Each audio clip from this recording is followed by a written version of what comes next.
So dear students, my name is Amarveer, and you see the thumbnail and the title, and got the idea about what we are studying today or what we are learning today. We are learning the chapter that name is gravitation. So before going toward the gravitation, let's see the basic things. And maximally, I will try to speak in Marathi because your sake of simplicity or because your understanding. Okay, so let's start toward the gravitation's basic thing. So there is a force. Gravitation is a force. You know very well about it. Gravitation हा एक प्रकारचा force आहे. आपण लहानपणापासून ऐकत आलेलो आहे की आपण पृथ्वीवर आहोत की जे कशामुळे आहोत की ग्रॅव्हिटेशन एक्झिस्ट आहे. ग्रॅव्हिटी नावाचा एक फोर्स आहे जो अर्थवरती एक्झिस्ट आहे आणि ज्यामुळे लाईफ एक्झिस्ट आहे अर्थवरची वगैरे वगैरे अशा भरपूर साऱ्या गोष्टी तुम्ही ऐकलेल्या आहेत. तर हा फोर्स नेमका आला कसा किंवा कोणताही फोर्स एक्झिस्ट व्हायच्या अगोदर एक बेसिक थिंग युनिवर्स मध्ये एक्झिस्ट आली ती म्हणजे मॅटर. ओके, सर्वात महत्त्वाची गोष्ट युनिवर्स मध्ये आतापर्यंतची ती म्हणजे मॅटर आणि हे आपण 5वी 6वी पासून शिकत आलेलो आहोत. आणि मॅटरची डेफिनेशन हे तुम्हाला सर्वांना माहिती असेल. तो एक व्हिडिओ पॉज करून 2 मिनिटं रिकॉल करा आणि टॅली करा की तुमची डेफिनेशन बरोबर येते की नाही तर किंवा ही कन्सेप्ट तुम्हाला आठवते का ते टॅली करा व्हिडिओ पॉज करून. सो द मॅटर म्हणजे काय तर कोणतीही जगातील काही पण असेल काही पण ज्याला स्पेस लागतो आणि ज्याला काहीतरी ठराविक मास आहे कोणतंही काहीही असो ज्याला स्पेस आहे. तुमच्या हातात जर आता पेन असेल ती पेन म्हणजे मॅटर आहे. माझ्या हातातली पेन एक मॅटर आहे. ओके, याला एक स्पेसिफिक मास आहे आणि याला काहीतरी जागा लागते. स्पेस ऑक्युपाय करणे म्हणजे काय काहीतरी जागा लागते याला स्वतःला काहीतरी जागा लागते. हा जो स्पेस आहे यामध्ये काहीतरी जागा लागणार त्या वस्तूला. मग तुमचा पाण्याचा ग्लास असेल त्यामधलं पाणी पण मॅटर आहे कारण की त्या पाण्याला पण काही ना काहीतरी जागा लागायची स्पेस मध्ये आणि त्याला पण ठराविक मास आहे. ओके, काही एखादा गॅस असेल तुम्ही सकाळी सकाळी रोज आंघोळ करता बरोबर आहे. त्यामध्ये पाणी गरम करता पाणी गरम होऊन वाफ होते. ती वाफ पण एक प्रकारे मॅटरच आहे कारण की तिला पण काही ना काहीतरी स्पेस लागतो तिला पण जागा लागते. ती स्पेस ऑक्युपाय करते स्पेसचा काही भाग आणि त्या ज्या गॅस आहे जो कोणताही गॅस असो त्याला पण मास असते. म्हणजे गॅस असो लिक्विड असो सॉलिड असो कोणताही ऑब्जेक्ट असो काहीही युनिवर्स मध्ये काही असो त्याला आपण मॅटर म्हणू शकतो ज्याला की मास आहे आणि स्पेस ऑक्युपाय करतो. लाईट जर म्हणत असाल तुम्ही तर लाईट हा मॅटर नाहीये कारण की लाईटला मास नसतो. ही वेगळी गोष्ट आहे. आपण थोडं बाहेर जात आहोत विषयाच्या थोडं इकडे येऊया. मॅटर म्हणजे काय तर anything that has mass okay and tech space. ज्याला काहीतरी स्पेस लागतो आणि ज्याला काहीतरी मास आहे त्याला आपण मॅटर म्हणू. आणि मास म्हणजे काय तर मासची डेफिनेशन सिम्पली तुम्ही म्हणू शकता मेजरमेंट ऑफ इनर्शिया. मास म्हणजे काय measurement of inertia. Okay, mass is the measurement of inertia. आता मेजरमेंट ऑफ इनर्शिया म्हणजे काय हे थोडं कॉम्प्लेक्स झालं तुमच्या डेफिनेशन माहिती असण्यासाठी. पण सोप्या भाषेत पाहूया मास म्हणजे काय. तर मास म्हणजे काय कोणती ऑब्जेक्ट हातात घ्या तुम्ही ते तुम्ही जे फील करतात ते त्या ऑब्जेक्टचं मास झालं. एखादा ऑब्जेक्ट ठेवलेला आहे खाली खूप जड आहे तुम्ही ढकलायला त्याला बरोबर आहे.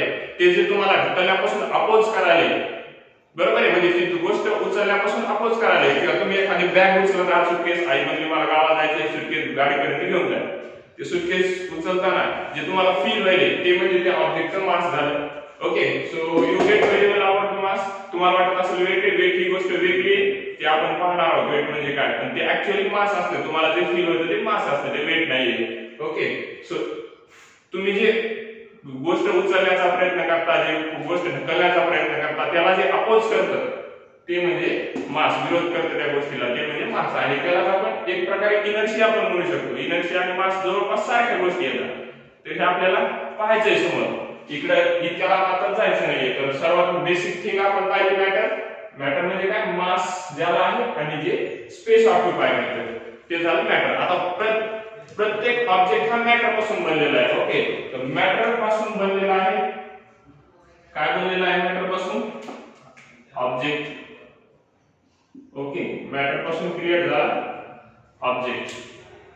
आता ऑब्जेक्ट बद्दल तुम्हाला सांगायची गरज नाही, तुम्ही जे काही डोळ्याने पाहू शकता त्या सर्व गोष्टींना तुम्ही ऑब्जेक्ट म्हणता.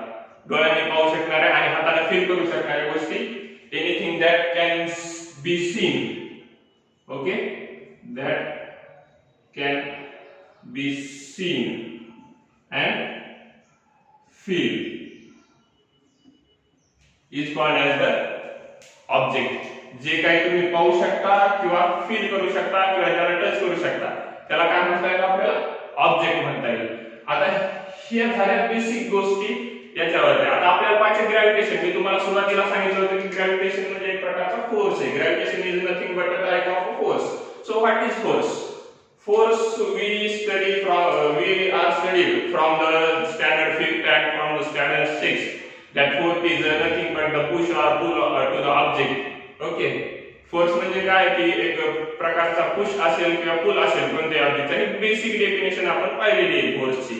कोणत्याही ऑब्जेक्टला पुश. आता पुश आणि पुल हे आपण रट्टा मारत आतापर्यंत शिकलेलो आहोत. पुश आणि पुल दुसरं काहीच माहित नाही आपल्याला. दरवाजा ढकललं त्याला पुश म्हणतो, ते झाला फोर्स. दरवाजा ओढला ते उदाहरण आपण पाहिलेले असतील. पण नेमकं पुश आणि पुल म्हणजे काय किंवा ते फोर्स आहे काय? तर ज्यावेळेस तुम्ही एखादा ऑब्जेक्ट पुश करायला, समजा मी ही भिंत पुश करायला, ही भिंत पुश करायला, तर माझ्या हाताला जे फील होईल ते ऑब्जेक्ट वरती अप्लाय होणार. बरोबर आहे, ऑब्जेक्ट वरती अप्लाय होणार जी फीलिंग आहे माझी, ती फीलिंग म्हणजे फोर्स झाला. ओके, तो आपण पाहत आहोत force. Sorry, force. What is force? So it is nothing but the push or pull. Push or pull. Okay, हे आपण पाहिलेले आहे. आणि आता तुम्ही समजूनही घेतलं असेल. एखादी गोष्ट तुम्ही पुश करून बघा, तुम्हाला काय फील होते, ती म्हणजे फोर्स झाला. दोघं मित्र जर भांडण खेळत असतील, एकमेकाला धरलं असं ढकलून पाहिलं तर तुम्हाला काय फील होते की तुम्ही त्याला ढकलायला, ते फील होते. आणि त्याला पण स्वतःला फील होते की तो तुम्हाला काहीतरी पुश करायला, ढकलायला. बरोबर आहे. तर ते तुमच्या हाताला जे फील होईल ते फील होणारी गोष्ट म्हणजे फोर्स आहे. पुश आणि पुल म्हणजे ढकलणे आणि ओढणे त्याला फोर्स नाही म्हणायचं. ते तुम्हाला जे फील होईल त्या फीलला काय म्हणायचं, फोर्स म्हणायचं. ओके, सो ही झाली बेसिक गोष्ट किंवा बेसिक थिंग फोर्सची. आपण कॉम्प्लेक्स कडे पुढे जाणार आहोत की न्यूटन बाबाने काय सांगितलं. न्यूटन महाराज जे तुम्ही नाव ऐकलेले ती गोष्ट वेगळी राहिली. पण आता आपल्याला बेसिक गोष्ट पाहिजे की इनिशियली आपण काय शिकलो 5वी 6वी 7वी पर्यंत. फोर्स म्हणजे काय, तर पुश किंवा पुल कोणत्याही गोष्टीचा जे तुम्हाला फील होते. आणि हीच खरी डेफिनेशन असंही म्हणू शकता तुम्ही, कारण की जे तुम्हाला फील होईल ढकलताना एखादी गोष्ट त्याला बेसिकली आपण फोर्स म्हणतो. ओके, सो फोर्सचे परत टाइप्स आले. फोर्सचे आपण टाइप्स पाहिले होते. बरोबर आहे. लहान वर्गात शिकला आहात तुम्ही फोर्सचे टाइप. एक आपण पाहिला होता कॉन्टॅक्च्युअल फोर्स आणि दुसरी पाहिली होती type non contactual. Okay, non contactual. तर कॉन्टॅक्च्युअल फोर्स म्हणजे काय, जे एक डायरेक्टली कॉन्टॅक्ट मधून अस्तित्वात आलेले. The force that can be produced by the direct contact of the object and force that can be produced without contact with the object is called the non contactual force.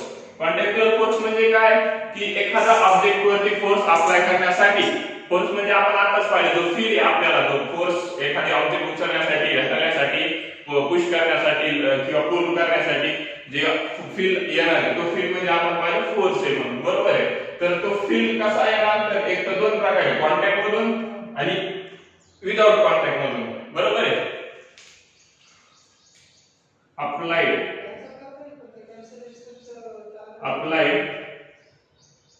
Bye direct contact with object. आणि हा कसा आहे, हा without any contact. Okay, without any contact. ठीक, दोन प्रकारचे फोर्सची definition झाली.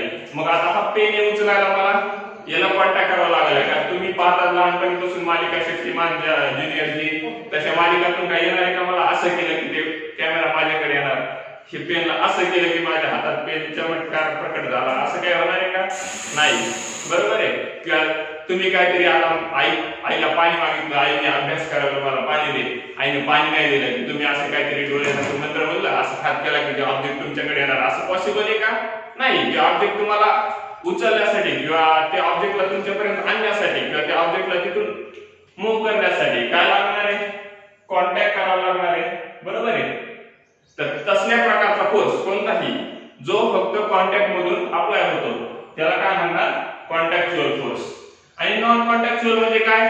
आपण आत्ताच पाहिले, याच्यात बोलता बोलताच त्याची डेफिनेशन की जे विदाउट एनी कॉन्टॅक्ट. मग तुमच्यात तर ती जादू नाही, मग ती जादू कोणात आहे? तर मॅग्नेट पाहिला असेल तुम्ही, बरोबर आहे. लोखंड असेल, बरोबर आहे, किंवा कोणत्याही प्रकारचं मेटल असेल, त्याला मॅग्नेट काय करते? तिथं जाऊन असं धरून ओढून आणते का मॅग्नेट? असे हात आहेत का आपल्यासारखे दोन हात? नाही, बरोबर आहे. आपल्यासारखे हात नाहीये त्याला निसर्गाने दिलेले, तर त्याला मग पॉवर दिलेली आहे निसर्गाने, जादू म्हणू शकता तुम्ही तुमच्या भाषेत त्याला. तर ती जादू कोणती? तर विदाउट कॉन्टॅक्ट तो कोणत्याही मेटलला अट्रॅक्ट करू शकतो. मग आता फोर्स तर अप्लाय करायला आहे, तो ओढून घ्यायला आपण पाहिलं पुश ऑर पुल म्हणजे फोर्स. मग आता आयर्न त्याच्याकडे ओढल्या चाललंय, बरोबर आहे. मग त्याला काय म्हणणार आपण? तर त्याचं काही कॉन्टॅक्ट करत नाहीये, मग त्या फोर्सला म्हणणार नॉन कॉन्टॅक्च्युअल फोर्स. ओके, तर ते एक एक्झाम्पल पाहिलं आपण. कोणतं? Magnetic force. ज्यामध्ये त्याच्या टाईप आपण पाहू. आपण पहिला कॉन्टॅक्च्युअलचा पहिला टाईप हे आपल्याला थोड्या टाईप पाहिजे, ज्यात भरपूर टाईप आहेत पण माहिती असलेले थोडेसे टाईप पाहून घेऊ आपण. तर पहिला आहे मस्क्युलर फोर्स. ओके, पहिली टाईप मस्क्युलर फोर्स. नेक्स्ट तुम्ही टाईप म्हणू शकता टेन्शन. टेन्शन म्हणजे आपल्याला डोक्याला येईल आता विल्सन शिकवायला आणि ग्रॅव्हिटेशनचा अभ्यास कसा होईल ते टेन्शन नाही. हे टेन्शन म्हणजे एखादी आपण दोरी बांधलेली आणि तिला ओढतो, तर त्या दोरीमध्ये जे फोर्स अप्लाय व्हायला, दोरी आपली ताणेल, मराठीत म्हणून एखादी गोष्ट ताणणे, रबर ओढलं, बरोबर आहे, ती रबर ताणते, तर त्या रबर मधलं जे फोर्स आपल्याला फील व्हायला त्याला काय म्हणायचं? टेन्शन म्हणायचं. एखादी दोरी ओढली, ती दोरी ताणली आपल्या मराठी भाषेत, तर तिला काय म्हणणार आपण? टेन्शन. तर ते फोर्स पण कॉन्टॅक्ट मधून यायलाय. जर दोरीचं एक एंड एकाला पकडलं, दुसऱ्यानं पकडलं किंवा कशाला तरी बांधलं, तर त्याच्यात तरच टेन्शन प्रोड्यूस होणार, म्हणजे हा फोर्स प्रोड्यूस होणार. त्याशिवाय प्रोड्यूस व्हायला काय? ज्यातून दोरी अशी ताणणार आहे का दोन्हीकडून? नाही होणार. तर ते कॉन्टॅक्ट मधून एक्झिस्ट होणारा फोर्स आहे, म्हणून तो कोणता फोर्स झाला? कॉन्टॅक्च्युअल फोर्स, बरोबर आहे. एखादी स्प्रिंग असेल, स्प्रिंग पुश आणि पुल केली किंवा ओढली स्प्रिंग, तर त्यामध्ये पण फोर्स एक्झिस्ट होतो, त्यासाठी पण कॉन्टॅक्ट लागणार आपल्याला. तर तो एक फोर्स आला कॉन्ट्रॅक्च्युअल. कोणता? Spring force. तर असे भरपूर टाईप आहेत. आपल्याला एवढ्या डीप मध्ये जायचं नाही, तुम्हाला एक्झाम्पल म्हणून नाही काय टाईप घेतले कॉन्ट्रॅक्च्युअलचे. आता नॉन कॉन्ट्रॅक्च्युअल मध्ये काय येईल? नॉन कॉन्ट्रॅक्च्युअल मध्ये असे भरपूर टाईप आहेत.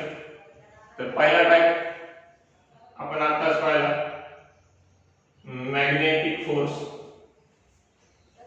मॅग्नेट मध्ये असलेला, जो की दुसऱ्या मॅग्नेटला किंवा दुसऱ्या मेटलला अट्रॅक्ट करतो, तो म्हणजे मॅग्नेटिक फोर्स, जो की नॉन कॉन्टॅक्च्युअल आहे. नेक्स्ट टाइप आपण पाहू, यामध्ये असलेला इलेक्ट्रोमॅग्नेटिक फोर्स किंवा इलेक्ट्रिक फोर्स आपण ज्याला म्हणतो. इलेक्ट्रिक फोर्स, बरोबर आहे. Electric force, electromagnetic force. तर हा एक नॉन कॉन्टॅक्च्युअल आहे की इलेक्ट्रिसिटीमुळे जे मॅग्नेट जनरेट होतं, तो मॅग्नेट पण त्याला पण हात पाय काही नसतात की जे वस्तू जाऊन घेऊन येईल, त्याला पण नॉन कॉन्टॅक्ट मधूनच का वर्क करावं लागते. नेक्स्ट फोर्स येईल आपल्याला आता शिकायचा आहे, तो आहे ग्रॅव्हिटेशन किंवा gravitational force. Okay, gravitational force. So हा पण नॉन कॉन्टॅक्च्युअल फोर्सच आहे. दोन सूर्य पृथ्वी यामध्ये आपण पाहिलं की ग्रॅव्हिटेशन आहे, चंद्र पृथ्वी यामध्ये ग्रॅव्हिटेशन आपण पाहिलं. ते एकमेकांना असं दोरीने कशाने बांधून ठेवतात का? आपण पाहिलेलं आहे आतापर्यंत, आपल्याला माहिती आहे, त्या बेसिक गोष्टी माहिती आहेत आपल्याला की सूर्य पृथ्वी भोवती का, सॉरी पृथ्वी सूर्याभोवती का फिरते. तर ती कशामुळे? तर ग्रॅव्हिटी नावाचा एक फोर्स आहे काहीतरी, आणि ते पृथ्वीला असं बांधून ठेवते स्वतःकडे. तर ते दोरीने बांधलेलं आहे का? नाही, कोणताच कॉन्टॅक्ट नाही त्यामध्ये. तर त्या फोर्सला आपण ग्रॅव्हिटेशनल फोर्स म्हणतो. ओके, तर तो कोणता फोर्स आहे? Non contactual force. Gravitational force हा नॉन कॉन्टॅक्ट कोणत्याही कॉन्टॅक्ट मधून न येणारा, कोणताही कॉन्टॅक्ट न करणारा. आणि फोर्स मध्ये त्या बेसिक फोर्स मध्ये काय की पुश आणि पुल कोणत्याही ऑब्जेक्ट वरती असलेला, तर त्याला आपण फोर्स म्हणू शकतो. ओके, सो हे झाल्या ग्रॅव्हिटेशनचं इंट्रोडक्शन की ग्रॅव्हिटेशन म्हणजे काय नेमकं. तर ग्रॅव्हिटेशन म्हणजे एक प्रकारचा फोर्स आहे आणि तो कोणत्या टाईपचा आहे, नॉन कॉन्टॅक्च्युअल. कोणत्याही कॉन्टॅक्ट मध्ये येण्याची गरज नाही त्या ऑब्जेक्टला ग्रॅव्हिटेशन अप्लाय करण्यासाठी. आणि फोर्स ऑब्जेक्ट वरती अप्लाय होत होतं, त्यामुळे आपण ऑब्जेक्ट म्हणजे काय पाहिलं. ऑब्जेक्ट म्हणजे काय, जी कोणती गोष्ट जी आपण बघू शकतो आणि फील करू शकतो तिला काय म्हणतो आपण, ऑब्जेक्ट म्हणतो. आणि ऑब्जेक्ट कशापासून बनलेले, मॅटर. मॅटर म्हणजे काय की ज्याला मास आणि स्पेस असतो. ओके, सो आणि मास म्हणजे काय, मेजरमेंट ऑफ इनर्शिया. तुम्ही जे फील करता, एखादी गोष्ट उचलून बघा, तुम्हाला त्या वस्तूचं काहीतरी फील होईल, ती वस्तू तुम्हाला खाली दाबल्यासारखी करेल, बरोबर आहे. तर तुमच्या हाताने त्या वस्तूचं जे फील होईल ते झालं त्या वस्तूचं मास, ज्याला तुम्ही नॅचरल वर्डिंग मध्ये वेट म्हणता, पण ऍक्च्युअल मध्ये ते मास आहे. तर आपण वरतून इथपर्यंत आलो एक वेळेस आणि इथून परत एकदा रिकॉल करत रिवाइंड मध्ये गेलो. तर हे झाल्या ग्रॅव्हिटेशनच्या बेसिक थिंग. आता ग्रॅव्हिटेशन म्हणजे काय, तर कोणत्याही दोन ऑब्जेक्ट मध्ये असलेला फोर्स जो विदाउट कॉन्टॅक्ट आहे आणि जो त्या ऑब्जेक्टच्या मास मुळे, तर ही ग्रॅव्हिटेशनची डेफिनेशन झाली. The force existing between any two objects due to their masses, okay, and without any contact. So this force is known as the gravitational force. आणि याच्याबद्दलच आपल्याला पाहायचं आहे. तर बाकी ग्रॅव्हिटेशन बद्दलच्या गोष्टी आपण नेक्स्ट व्हिडिओ मध्ये पाहू. तर तुम्हाला काही लिहायचं असेल वगैरे तर हे याचा स्क्रीनशॉट काढून घ्या किंवा व्हिडिओ पॉज करून लिहून घेऊ शकता तुम्ही. ओके, सो आपण आता पाहिलं की बेसिक गोष्ट पूर्ण पाहिलं आपण ग्रॅव्हिटेशनशी निगडीत. तर आपल्याला पाहायचं आता ग्रॅव्हिटेशनची डेफिनेशन किंवा ग्रॅव्हिटेशन कसं एक्झिस्ट झालं ते पाहायचं आहे आपल्याला. तर ग्रॅव्हिटेशन म्हणजे काय, व्हॉट इज ग्रॅव्हिटेशन. ग्रॅव्हिटीची डेफिनेशन तुम्हाला सांगितलेली आहे, तरी पण एकदा रिकॉल करूया. What is gravitation, the force existing between any two objects. Okay, the force existing between any two objects. हे दोन ऑब्जेक्ट घेतले, यामध्ये पण फोर्स आहे तो ग्रॅव्हिटेशनल, जरी फील होत नसला तरी. Okay, so force existing between any two objects due to their masses. Okay, due to their masses. आपण मास म्हणजे काय पाहिलं, we seen already what is mass. The force existing between two objects due to their masses without any contact. Okay, we getting without any contact. That force is known as the gravitational force. Gravitational force. What is gravitational force? The force between any two or more objects. Okay, objects due to their masses, the objectच्या masses मुळे, and applied without getting in contact. हे तुम्ही म्हणू शकता की gravitation म्हणजे काय, तर force आहे एक प्रकारचा, आणि जे काय दोन ऑब्जेक्ट मध्ये अप्लाय होतो. तर दोन ऑब्जेक्ट मध्ये कसा अप्लाय होतो किंवा कशामुळे अप्लाय होतो, त्यांच्या मास मुळे, दोन ऑब्जेक्टच्या मास मुळे. ते दोन ऑब्जेक्ट आहेत, यांना स्पेसिफिक मास आहे काहीतरी, त्या दोन ऑब्जेक्ट मध्ये जो फोर्स एक्झिस्ट झालाय त्या फोर्सला आपण ग्रॅव्हिटेशनल फोर्स म्हणतो, जो की त्या ऑब्जेक्टच्या विदाउट कॉन्टॅक्ट मध्ये असतो. बरोबर आहे, कॉन्टॅक्ट करण्याची गरज नाही त्या ऑब्जेक्टला, तर त्याला आपण ग्रॅव्हिटेशनल फोर्स म्हणतो किंवा ग्रॅव्हिटेशन म्हणतो. सो आणि आता तुम्ही कन्फ्युज होऊ नका की मॅग्नेट पण एकमेकांना म्हणतात, मग त्यामध्ये पण ग्रॅव्हिटेशनल फोर्स आहे. मॅग्नेट मध्ये ग्रॅव्हिटेशनल फोर्स आहे, पण ते ग्रॅव्हिटेशनल फोर्स मुळे एकमेकांना नाही जोडत. तो मॅग्नेटिक फोर्स आहे, तो वेगळा आहे, तो त्याच्या मॅग्नेटिक प्रॉपर्टी मुळे एक्झिस्ट होतो. ओके, तर त्याच्या मॅग्नेटिक प्रॉपर्टी मुळे ती वेगळी गोष्ट आहे, आपल्याला तिकडे एखाद्या वेगळ्या चॅप्टर मध्ये पाहायचं आपल्याला. तर ग्रॅव्हिटेशन म्हणजे काय की ऑब्जेक्टच्या मास मुळे एक्झिस्ट असलेला. मॅग्नेट मध्ये जो फोर्स आहे तो कशामुळे एक्झिस्ट आहे, मॅग्नेटच्या मॅग्नेटिक प्रॉपर्टी मध्ये. लोखंड दुसऱ्या ऑब्जेक्टला ओढू शकते का, नाही, फक्त मॅग्नेटच ओढू शकते.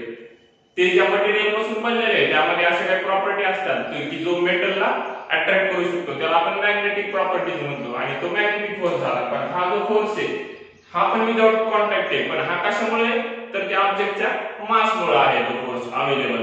ओके, तर तो झाला ग्रॅव्हिटेशनल फोर्स किंवा ग्रॅव्हिटेशन. आता हे ग्रॅव्हिटेशन अचानक प्रकट झालं का कुठून तरी, ज्यातून असं आपण मालिकामध्ये पाहतो तसं कुठून तरी असं काहीतरी झालं ना अचानक तुमच्या समोर येऊन टाकला gravitation. Hello, my name is gravitation and I am introducing your syllabus and I am giving attention to you and headache to you about this and that. तसं म्हटलं का ग्रॅव्हिटेशन नाही, तसं एक गोष्ट नाही. ग्रॅव्हिटेशन काय एका पायरीनं अस्तित्वात आलेले आहे आणि कोणत्याही गोष्टी मागे काहीतरी रिझन असते, याच्या मागे पण रिझन आहे. Anything in the universe, okay, that is happening और that will be happen, behind this there is a reason. Okay, त्या प्रत्येक गोष्टी मागे रिझन असते. युनिवर्स मध्ये जे काय घडलेले आहे, घडत आहे किंवा घडणार आहे, त्या गोष्टी मागे रिझन आहे. ग्रॅव्हिटेशन अस्तित्वात आलं, पण त्याच्या मागचं कारण आपण पाहिलं की एक फोर्स असतो, त्याच्यामध्ये मॅटर असतो, बरोबर आहे, मास असतो, तर हे मास आहे. पण ते आता डिस्कव्हर कोणी केलं किंवा कशा प्रकारे डिस्कव्हर आलं त्याची गोष्ट आपण पाहूया. तुम्हाला माहिती आहे गोष्ट, पण पाहूया. काय झालं, सर आयझॅक न्यूटन ग्रॅव्हिटेशन ज्यांनी डिस्कव्हर केलं, आपण म्हणतो बेसिक थिंग. ओके, जर ग्रॅव्हिटेशन कोणी डिस्कव्हर केलं आपल्याला आतापर्यंत माहित असते सर आयझॅक न्यूटन. तुम्हाला यांचं नाव ऐकलं असेल भरपूर जणांनी किंवा प्रत्येक जणांचे जवळपास आयडियल असतील भरपूर जणांचे. हे एक मोठे फिजिसिस्ट होते, जे आपण ऍस्ट्रोलॉजर म्हणा किंवा फिजिसिस्ट म्हणा, जे ज्यांनी ग्रॅव्हिटीची डिस्कव्हरी केली. यांचे भरपूर सारे थिअरीज आहेत, डिस्कव्हरीज आहेत. तर त्यापैकी एक म्हणजे ग्रॅव्हिटेशनची डिस्कव्हरी जी आपण न्यूटन सर यांनी केली, म्हणून सर आयझॅक न्यूटन यांनी. तर त्यांनी काय झालं, अचानकच आलं का असं काहीतरी नाही, ते स्टडीज करत होते. अगोदर फोर्सेसची स्टडीज करत होते. फोर्सची स्टडी करत असताना एक दिवस असंच फोर्सची स्टडी करत बसले होते. म्हणा तुम्ही ऐकलेली गोष्ट आहे की एका सफरचंदाच्या झाडाखाली बसलेले, असं प्रचलित आहे, सर्वकडे प्रचलित आहे. आपण पण तेच कंटिन्यू करू की काय सफरचंदाच्या झाडाखाली न्यूटन महाराज बसले होते आणि त्यांना अचानक काहीतरी कृपा झाली आणि सफरचंदाचं फळ जे आपण सफरचंद म्हणतो ते त्यांच्या डोक्यावरती पडलं आणि त्यांना वाटलं की हे कसं काय पडलं डोक्यावरती. आता आपल्याला तर काही असे विचार येत नाही वाकडे तिकडे, की त्यांनाच विचार आला की आता विद्यार्थ्यांच्या डोक्याला काहीतरी टेन्शन देऊया आणि काहीतरी नवी डिस्कव्हरी करूया. मग त्यांनी विचार केला की हे कसं काय पडलं सफरचंदाचं फळ आणि मलाच कसं काय लागलं, वरती कशामुळे गेलं नाही. वारे मी गपचूप खाली अभ्यास करत होतो, मला डिस्टर्ब केलं, माझ्या डोक्यात लागलं, मला त्रास झाला, खाली कशामुळे आला तू. आता ते तुम्हाला सांगितलं अगोदरच डिस्कव्हरीज करत होते फोर्सची, ते स्टडी करत बसले होते, त्यांच्या भरपूर थिअरीज येतात. मग त्यांची जी थिअरी आहे, न्यूटननेच 3 लॉज सांगितलेले जे आपण स्टडी केलेले आहेत. अगोदर ते लॉज पाहूया. ग्रॅव्हिटेशन कडच जायचे आपल्याला, आपण तिकडेच जात आहोत, त्याचाच भाग आहे. न्यूटनचे लॉज पाहूयात अगोदर. ओके, ग्रॅव्हिटेशन करण्याच्या अगोदर काय न्यूटन्स लॉज. ओके, ग्रॅव्हिटेशन कडे जातानाच आपण एक मधला शॉर्टकट घेऊया थोडासा किंवा लॉंग रूट घेऊया थोडासा. आपण म्हणूया की कसे डिस्कव्हर झाले ग्रॅव्हिटेशनल किंवा फोर्स किंवा कसा डिस्कव्हर झाला. तर आता सांगितलं न्यूटन महाराज ज्यांना आपण सर आयझॅक न्यूटन म्हणतो. ओके, ते बसले होते अभ्यास करत, त्यांच्या डोक्यात सफरचंद पडलं. तर ते अगोदर जे स्टडीज करत होते त्या स्टडीज तुम्हाला सांगतो. ते स्टडीज करत होते फोर्स बद्दल. आणि फोर्स कसा एक्झिस्ट झाला, तर पहिले त्यांचे आपण 3 लॉज शिकलेलो आहेत. ओके, 3 लॉज आहेत त्यांचे. ते 3 लॉज कोणते आहेत, तर फर्स्ट लॉ ज्याला आपण म्हणतो लॉ ऑफ इनर्शिया. आपण 5वी ते 7वी पर्यंत किंवा 5वी ते 8वी पर्यंत हे सर्व शिकलेलो आहोत अगोदर. फक्त काय होतंय, आपण 5वीच्या परीक्षेपुरतं शिकतो आणि विसरून जातो, पुढच्या वर्गात लक्षात नसते आपल्याला. तर आपण बेसिक रिकॉल करून घेऊया. तर न्यूटनचे 3 लॉ कोणते. पहिला लॉ ज्याला नाव आहे law of inertia. Law of inertia. आता इनर्शिया म्हणजे काय किंवा हा लॉ ऑफ इनर्शिया काय सांगतो. तुम्ही सर्वांनी ट्रॅव्हलिंग केलेली, बरोबर आहे, केलेली आहे का ट्रॅव्हलिंग. तर ट्रॅव्हलिंग करत असताना एखाद्या वेळेस अचानकपणे पुढून काहीतरी झालंय, आपल्या बसच्या म्हणा किंवा मोटरसायकलच्या म्हणा किंवा कशा तरी समोर अचानक काहीतरी एखादं प्राणी आला किंवा एखादं व्हेकल आला, अचानक त्यांना समोर येऊन गाडी आली आहे. तर तुमचा ड्रायव्हर काय करेल किंवा तुम्ही काय कराल, गाडी चालवत असाल तर सडनली गाडीला ब्रेक मारा किंवा अचानक स्पीड कमी करा. तर गाडीची स्पीड कमी झाल्यावर किंवा ब्रेक केल्याच्या नंतर काय होईल? इमॅजिन करू शकता का काय होईल? 2 मिनिटं व्हिडिओ पॉज करा आणि इमॅजिन करा काय होईल तर, आणि आन्सर टाइम करा फास्ट मध्ये, फास्ट. हा, तर काय होईल? तर काय होईल तर ते अचानकपणे तुम्ही समोर जा, बरोबर आहे. गाडी थांबली पण तुम्ही समोर गेलात, कशामुळे? तर तुमचा तो वेग होता आणि त्या अगोदरचा वेग तुम्ही कायम ठेवला आणि तुम्ही स्वतः समोर गेलात. ब्रेक जरी लावला असला गाडीला तरी गाडी अचानक टर्न झाल्यावर पण काय होते? गाडी जर ह्या दिशेला टर्न झाली असेल तर तुम्ही ह्या दिशेला ढकलल्या जाल, कारण की अगोदर तुम्ही इकडे जाऊ लागला, बरोबर आहे. आता तुम्ही एक एक्सपेरिमेंट लहानपणापासून ऐकत आलेला असाल. ग्लास ठेवलेला आहे, त्यावरती कार्ड शीट ठेवलेलं आहे, त्यावरती कॉइन ठेवला आहे. अचानक कार्ड शीटला मारला तर तो ग्लास मध्ये कॉइन खाली पडतो.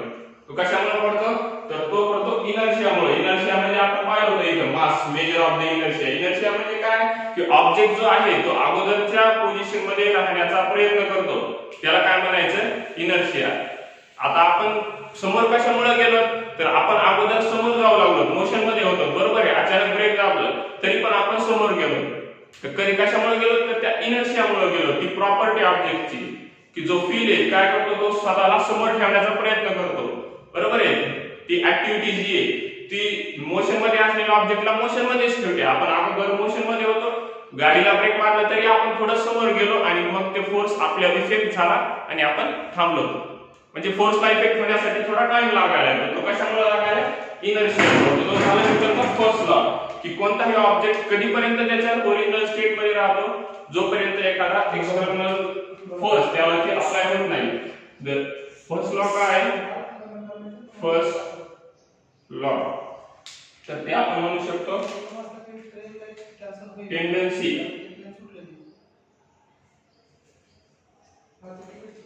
Of object to remain in its original state. Tendency of object to remain in its original state until, याच्यासमोरची डेफिनेशन सांगतो मी, until an external force apply on it.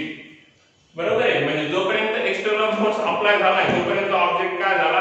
त्याच्या ओरिजिनल स्टेट मध्येच राहिला. आपण जोपर्यंत ह्या पेनला उचलणार नाही, जोपर्यंत या पेनला उचलणार नाही तोपर्यंत पेन हलणार आहे का? नाही. जोपर्यंत एखादा आपली बाईक मोशन मध्ये होती, बरोबर आहे, ती मोशन मध्येच राहणार. कधीपर्यंत मोशन मध्ये राहणार? जोपर्यंत आपण ब्रेक अप्लाय करत नाही त्याच्यावरती. ब्रेक अप्लाय करणं म्हणजे काय? फोर्स अप्लाय करायला, बरोबर आहे. म्हणजे बाहेरून त्या ऑब्जेक्ट वरती जर एखादा फोर्स अप्लाय होत नाही तर तो ऑब्जेक्ट जसाच तसाच राहणार. तुमचा मोबाईल आता तुम्ही व्हिडिओ पाहत असाल, खाली ठेवलेला असेल, हातात असेल, तो जागेवर राहणार, मूव्ह होणार नाही. कशामुळे? तर इनर्शियामुळे. आणि तेच एक प्रकारे मास पण असते इनर्शिया मध्ये. तुम्हाला सांगितलं होतं मास म्हणजे काय? इनर्शिया. तर ह्या दोन्ही ठिकाणी लिंक लावूया आपण त्या दोन्ही गोष्टींची, की इनर्शिया म्हणजे काय? तर कोणत्याही ऑब्जेक्टला टेंडन्सी की जी त्या गोष्टीला जागेवर ठेवते कधीपर्यंत? जोपर्यंत फोर्स अप्लाय होत नाही. तो झाला न्यूटनचा फर्स्ट लॉ. आता सेकंड लॉ. सेकंड लॉ मध्ये काय सांगितलेलं आहे?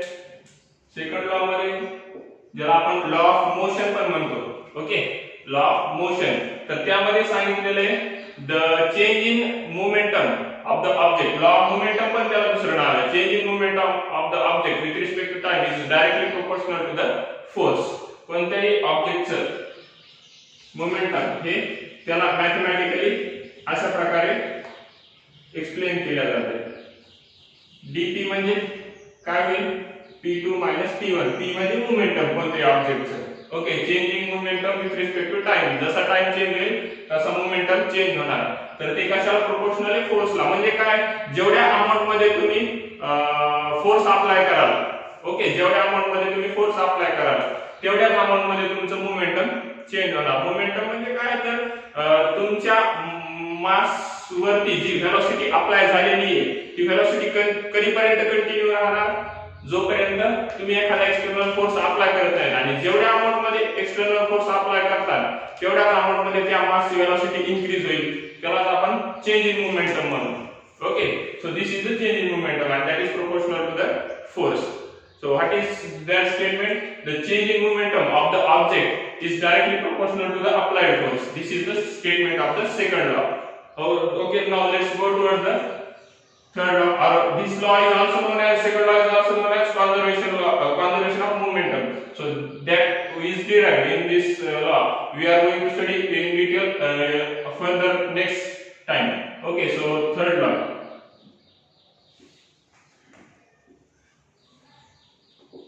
Third law is what? That law is known as the action reaction. आता हे तर सर्वांनाच माहिती आहे, लॉ सोपा लॉ आहे, पाठ असलेला लॉ आहे. ऍक्शन रिएक्शन म्हणजे काय? कोणत्याही ऑब्जेक्ट वरती फोर्स अप्लाय केला तर तिकडून आपल्याला फील होतं की तो ऑब्जेक्ट ढकलायला, भिंतीला ढकलायला, तर आपल्याला फील होईल की भिंत आपल्याला ढकलायली. दोन मित्र एकमेकांसोबत भांडण खेळायले, मगाचंच एक्झाम्पल. तर काय होईल? तो मित्र, आपल्याला वाटेल की तो मित्र आपल्याला ढकलायला आणि त्याला वाटेल की आपण त्याला ढकलायला. बरोबर आहे? म्हणजे दोन्हीकडून पण फोर्स अप्लाय व्हायला आहे. आणि जोपर्यंत दोन्हीकडून फोर्स अप्लाय होत नाही तोपर्यंत आपला फोर्स पण आपल्याला फील होणार नाही. ओके, फोर्स अप्लाय होऊ शकत नाही जोपर्यंत त्याच्या ऑपोजिट डायरेक्शन मध्ये दुसरा फोर्स असेल. म्हणजे प्रत्येक वेळेस फोर्स हा जोडीमध्ये एक्झिस्ट असेल, पेअर मध्ये. त्याला एक दुसरी जोडी असेल. बरोबर आहे? एकटा फोर्स कधीच एक्झिस्ट नसतो युनिव्हर्स मध्ये. कोणत्याही फोर्सला दुसरी जोडी असते. तर त्याला आपण म्हणून एका फोर्सला म्हणून ऍक्शन आणि दुसऱ्या फोर्सला म्हणून त्याची रिएक्शन. कारण की तो कसा आहे? ऑपोजिट मध्ये. रिएक्शन याचं नाव आहे. ओके, सो हे तीन लॉ आहेत न्यूटनचे. तर न्यूटनचे तीन लॉ कशामुळे पाहिले? तर आपल्याला ग्रॅव्हिटेशन पाहायचं होतं. ओके, तर ग्रॅव्हिटेशन मध्ये काय पाहिलं आपण? की force between any two object due to the mass. हे आपण डेफिनेशन पाहिली, नंतर एक्झिस्ट आली डेफिनेशन. पण आपण गोष्ट पाहत होतो की न्यूटन बसले होते झाडाखाली आणि त्यांच्या डोक्यावरती सफरचंद पडला. आपण न्यूटन स्टडी केलेली अगोदर, तुम्हाला सांगितलं की स्टडी करत होते फोर्सची.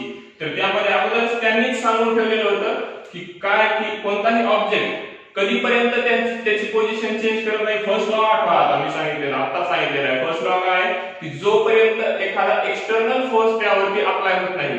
बाईक कधीपर्यंत थांबली नाही? जोपर्यंत बाईकवरती ब्रेक अप्लाय करत नाही आपण. बरोबर आहे? हा पेन आहे, हा कधीपर्यंत जागेवर राहिला? हे घेतलेले एक्झाम्पल आहेत मी, तरी पण रिपीट करायला. हा पेन आहे, कधीपर्यंत जागेवर राहिला? जोपर्यंत मी यावरती फोर्स अप्लाय करत नाही तोपर्यंत. मग किती वर्षानुवर्ष असू द्या, हे काय राहणार आहे? जागेवर राहणार. लाखो करोडो जरी वर्ष गेले तरी हा इथून हलणार नाही, जोपर्यंत कोणत्या ना कोणत्या प्रकारचा त्यावरती फोर्स अप्लाय होत नाही तोपर्यंत. ओके, सो मग सफरचंद आहे, तो खाली कशामुळे आला? तो झाडावरती कशामुळे नाही राहिला? किंवा झाडावरती जरी आला तो वरी का नाही गेला? ओके, तर त्याच्या मागे काहीतरी असणार आहे. आणि फर्स्ट लॉ सांगतो त्यावर मागे फोर्सच असतो फक्त, एखादा ऑब्जेक्ट मूव्ह होण्यापाठी मागे. मग तो सफरचंद जो खाली आला त्या मागे पण काहीतरी फोर्स असणार आहे. आणि त्या फोर्सला नाव देण्यात आलं नंतर ग्रॅव्हिटेशन. आणि त्या सफरचंदाला कोण ओढाले?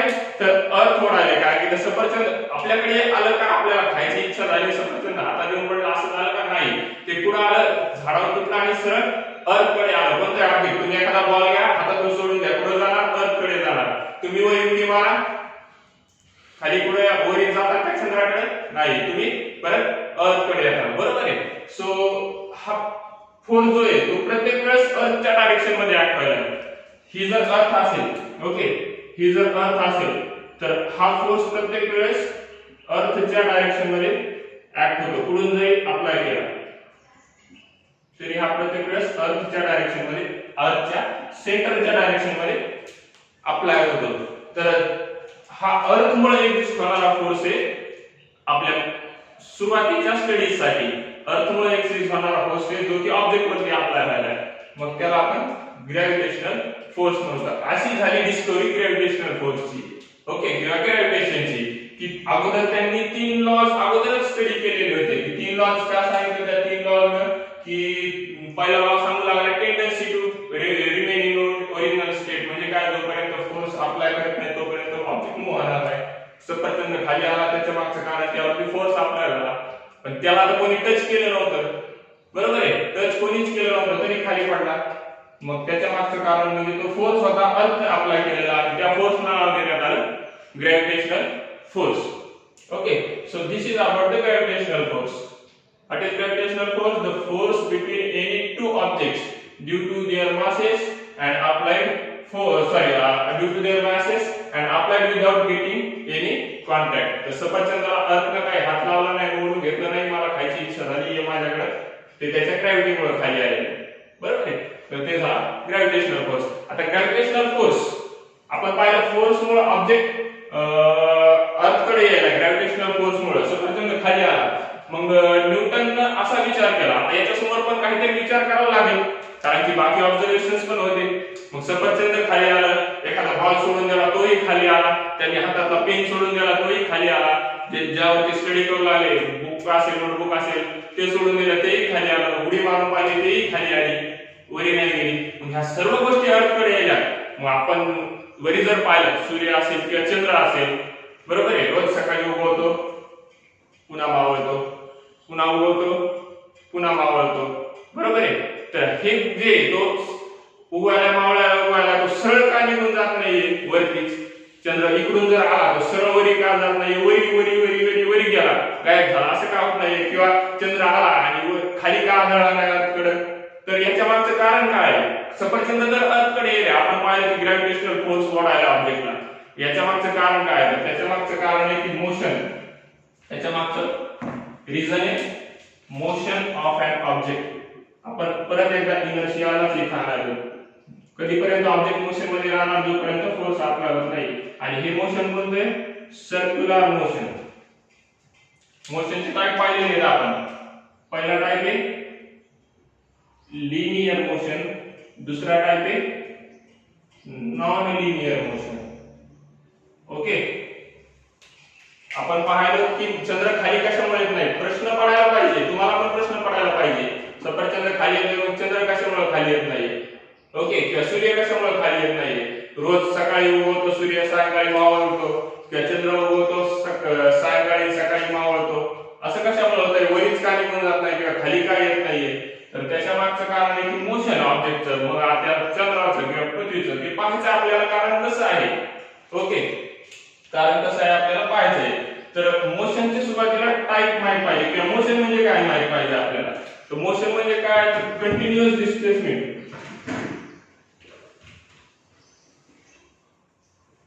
Of an object.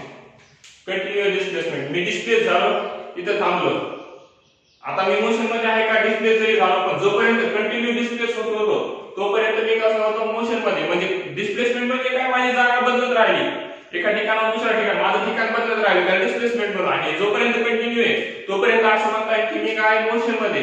पण मी एकदा थांबलो की मी मोशन मध्ये आहे का? नाही, कारण की माझी जागा बदलत नाहीये सध्या. तुम्ही अभ्यास करत बसलेला आहात, तुमची जागा बदलत नाहीये, तुम्ही मोशन मध्ये आहात का? नाही. तर कोणत्याही गोष्टीचं मोशन म्हणजे काय? Continuous displacement. डिस्प्लेसमेंट म्हणजे एका ठिकाणाहून दुसऱ्या ठिकाणी जागा बदलणं, किंवा जाणं एका ठिकाणाहून दुसऱ्या ठिकाणी, त्या गोष्टीचं ठिकाण बदलणं. मग आता मोशन दोन प्रकारचे आहेत, linear and non linear. Basic दोन टाइप आहेत मोशनच्या, two types. Okay, linear and non linear. तर लिनियर म्हणजे काय? वर्ड मध्येच एवढा अंडरलाईन करून घेऊ शकतो आपण वाटलं तर. Line, LINE, line. लाईन म्हणजे आपण अशी जी ड्रॉ करतो स्ट्रेट लाईन, ती कशी असते? स्ट्रेट असते लाईन, बरोबर आहे. तर लिनियर म्हणजे काय? जे ऑब्जेक्ट एका स्ट्रेट लाईन मध्ये ट्रॅव्हल करायला, त्याला लिनियर मोशन म्हणतो. Okay, travelling straight line. आणि नॉन लिनियर, समोर नॉन शब्द लागला, याच्यात काय येईल? Do not travel in straight line. Okay, same definition, फक्त नॉट नॉन लागला म्हणून इथे डू नॉट आलं, इथं नॉन शब्द नाहीये म्हणून इथं फक्त travelling straight line. Straight line मध्ये ट्रॅव्हल करणार लिनियर, आणि जो स्ट्रेट लाईन मध्ये ट्रॅव्हल करत नाहीये तो झाला नॉन लिनियर. त्या मोशनच्या दोन टाइप झाले. आता नॉन लिनियर मध्ये परत सब टाइप येतील. नॉन लिनियर मध्ये कोणत्या सब टाइप येतील? पहिला आपण एक्झाम्पल म्हणून पाहू, oscillatory motion. Okay, oscillatory motion. आपण काय पेंडुलमची घड्याळ असेल तुमच्याकडे, बऱ्याच जणांकडे, जास्त जणांकडे नसेल पण पाहिलेली तरी असेल कमीत कमी. ओके, किंवा पेंडुलम पाहिला असेल जो असा मूव्ह होतो, त्याच जागेवरती मूव्ह होतो. हा जर पेंडुलम कन्सिडर केला माझा हँड, तर हे असा समोर, हे असा असा असा मूव्ह व्हायला आहे, बरोबर आहे. तर हे जे पेंडुलम आहे, किंवा एखादी पेंडुलम नसेल तुमच्याकडे तर काय करा? एक दोरी घ्या, दोरीला काहीतरी ऑब्जेक्ट टाय करा, एखादी पेन असेल, एखादा दगड असेल, किंवा एखादा जड वस्तू कोणती पण टाय करा, आणि तिला एका साईडला धरून सोडून द्या. ती काय होईल? इकडे जाईल, परत त्याच रस्त्याला वापस येईल, तिचा रस्ता चेंज होणार का नाही, तर त्याला आपण म्हणू ऑसिलेटरी मोशन, समोर जाणं पाठीमागे येणं, पण ते एका कर्व मध्ये असेल, एका अशा वाकड्या रस्त्याने जाईल, ते कर्व म्हणजे एक सर्कल सारखा रस्ता थोडा, त्याला आपण ऑसिलेटरी मोशन म्हणू, की ते स्वतःच्या जागेवरून समोर चालली, पुन्हा त्याच रस्त्याने पाठीमागे, पुन्हा त्याच रस्त्याला समोर, असं नाही होणार, इकडून गेली पुन्हा इकडून आली, असं होईल का नाही, त्याच रस्त्याला समोर त्याच रस्त्याला पाठीमागे, त्याला आपण म्हणणार ऑसिलेटरी मोशन. नेक्स्ट टाइप आपण पाहू व्हायब्रेशन किंवा व्हायब्रेशनल मोशन. व्हायब्रेशनल मोशन किंवा व्हायब्रेशन ऑसिलेटरी सारखाच आहे, सेम टू सेम व्हायब्रेशनल, फक्त ऑसिलेटरी कसा होता, त्याचा पाथ असा होता बघा, जागा हा या ठिकाणी, जर पेंडुलम काढला आपण असा, पेंडुलम वर अडकवून ठेवली दोरी, याला पेंडुलम काढला तर तो पेंडुलम असा जाईल इकडे आणि वापस ओरिजिनल जागेवर येईल इकडून आणि पुन्हा असा जाईल इकडे, हे इथं, म्हणजे हा रस्ता कसा दिसायला, असा थोडा कर्व असल्यासारखा दिसायला, सर्कल असल्यासारखा थोडंसं, ते झालं ऑसिलेशन. पण व्हायब्रेशन कसा, हा जर ऑब्जेक्ट असेल, समोर गेला पाठीमागे आला, समोर गेला पाठीमागे आला, जागेवरच एका स्ट्रेट लाईन मध्ये, पण पुढे मागे व्हायलाय, तर त्याला आपण काय म्हणू, व्हायब्रेशन. हे झालं व्हायब्रेशन आणि हे झालं ऑसिलेशन. दोन्ही सेम येतात, टू अँड फ्रो मोशन दोन्हीचं पण, म्हणजे समोर पाठीमागेचे, पण हे एका कर्व मध्ये आणि हे एका लाईन मध्ये, ओके, त्यामुळे त्यांचे दोन नाव पडण्यात आले. तर व्हायब्रेशन म्हणजे टू अँड फ्रो मोशन. तुम्ही तबला वगैरे वाजवणारे मुलं पाहिले असतील, तबला वाजवणार किंवा ढोलक पाहिला असेल, डमरू पाहिला असेल, मृदंग पाहिला असेल, अशा वेगवेगळ्या गोष्टी त्याच्यावरती थाप मारली, म्हणजे हँड आपण जर त्याच्यावरती असा मारला तर काय होईल, त्याचा जो डायफ्राम आहे, त्या पडदा आहे ज्याला आपण मराठीत म्हणू, त्या डायफ्राम, त्या तबल्याचा किंवा जे कोणता ऑब्जेक्ट असेल तुमचा, तो तुम्हाला जागेवर असा झालेला दिसेल, तर तो व्हायब्रेशन करतोय, बरोबर आहे. तुमची स्केल बघा, स्केल घ्या तुम्ही, एखादी लोखंडी स्केल असेल तुमच्याकडे, कशावर तरी ठेवा अशी टेबलवरती कशावरती, आणि थोडीशी टेबलच्या बाहेर येऊ द्या तिला, आणि अशी धरून त्याला थोडं खाली दाबून असं सोडून द्या तिला, ती काय करेल, जागेवर असं करेल, बरोबर आहे, स्ट्रेट लाईन मध्ये होईल, तर ते झालं व्हायब्रेशन. आणि व्हायब्रेशन मोशन कसे असतात, थोडे क्विक असतात, क्विक, किंवा आपण त्याला फास्ट म्हणू शकतो, व्हेरी फास्ट. ऑसिलेशन एवढ्या फास्ट मध्ये नसते, ऑसिलेशन स्लो प्रोसेस आहे, ऑब्जेक्ट जाईल पुन्हा येईल, आपल्याला इझिली आपण डोळ्याला पाहू शकतो ऑब्जेक्ट. ऑसिलेशन. व्हायब्रेशन तसं नाही, स्केल तुम्ही हे करून बघा, किती फास्ट मध्ये मूव्ह होईल, तुम्हाला ते दिसायचं पण नाही एखाद्या वेळेस, ज्यावेळेस व्हायब्रेशन स्लो होतील त्यावेळेस दिसायला सुरुवात होईल. तबला जर हल्ला तुम्ही तबल्यावरच्या डायफ्राम वरती, तर ते डायफ्राम असा मूव्ह होईल, जोपर्यंत केअरफुली पाहत नाही तोपर्यंत तुम्हाला दिसणार नाही, पण आवाज येईल त्यामधून, बरोबर आहे. तर ते मोशन व्हायब्रेशनल म्हणजे एकदम क्विक असते. तर ह्या दोन टाइप झाल्या नॉन लिनियरच्या, आणि तिसरी टाइप म्हणजे सर्क्युलर मोशन, ज्याला आपल्याला डिटेल स्टडी करायचं, सर्क्युलर मोशन. ओके, सो मोशनचे दोन टाइप पाहिले, लिनियर नॉन लिनियर. त्याच्यात नॉन लिनियर मध्ये सब टाइप पाहिले आपण, ऑसिलेटरी, व्हायब्रेशनल आणि सर्क्युलर. सर्क्युलर म्हणजे काय, की कोणत्याही ऑब्जेक्टचे एका सर्कल मध्ये मोशन होत असेल, एखादा ऑब्जेक्ट इथून निघाला आणि या सर्कलच्या रस्त्याने आला, पुन्हा वापस इथं आला. फॅन आहे तुमचा, फॅन वरती फॅन लावून आता अभ्यास करायला तुम्ही, तर फॅनच्या पात्याकडे लक्ष द्या, पात्याचा जो टोक आहे तो काय करायला, एका सर्कल मध्ये मूव्ह व्हायला, बरोबर आहे. अर्थ आपण ऐकलेले आतापर्यंत ऐकत आलेलो आहे, फक्त आपल्याला पाहायचं त्याचं कसं येतं, पण ऐकत आलेलो आहे की अर्थ आहे, प्लॅनेट आहे, सन बहुतेक एका सर्कल मध्ये रिव्हॉल्व होतात. तर ते पाथ कोणता झाला किंवा ते मोशन कोणतं झालं, सर्क्युलर मोशन. एका सर्कल मध्ये जर रिव्हॉल्व होत असेल कोणताही ऑब्जेक्ट, तर त्याला आपण सर्क्युलर मोशन म्हणतो. तर तुमचं जर झालं असेल तर हे पॉज करून घेऊया, एकदा काय करा, स्क्रीनशॉट घ्या, आपण हे इरेज करून नेक्स्ट कडे जाऊया.